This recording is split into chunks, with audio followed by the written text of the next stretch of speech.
ভাই, আজকে আর কিছুক্ষণ পরই শুরু হতে চলেছে আজকের বড় match, Rajasthan royal versus Mumbai Indians. এই ম্যাচে কে জিতবে, কোন টিম জিতবে তার ঠিকঠাক আমি বলতে পারছি না। তবুও আমার মন বলছে যে মুম্বাই ইন্ডিয়ান্স জিতবে, আর মাথা বলছে যে রাজস্থান রয়্যালস জিতবে। কারণ মুম্বাই ইন্ডিয়ান্স টিমও ভালো আর রাজস্থান রয়্যালস টিমও ভালো, দুটা টিমই একবারে টক্করে আছে।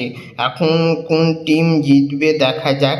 আমার তো মনে হচ্ছে মুম্বাই ইন্ডিয়ান্স জিততে পারে।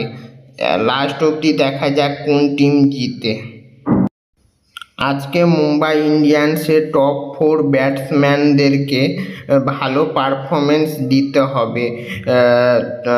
রোহিত শর্মা, তারপরে রিয়ান রিকালটন, যদি রিয়ান রিকালটনের বদলে এটা ম্যাচে কোয়ান্টন ডিকক আসে তো কোয়ান্টন ডিকক, তারপরে সূর্যা কুমার যাদব, তারপরে তিলক বর্মা, এদেরকে ভালো পারফরমেন্স দিলে ম্যাচটা তবুও মুম্বাই ইন্ডিয়ান্সের জেতার চান্স থাকবে।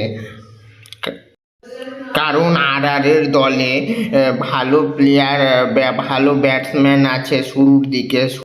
বৈভব সূর্যবংশী, জয়সওয়াল, তারপরে রিয়ান পরাগ, ধ্রুব জুরেল, এরা এই ম্যাচে ভালো খেলবে।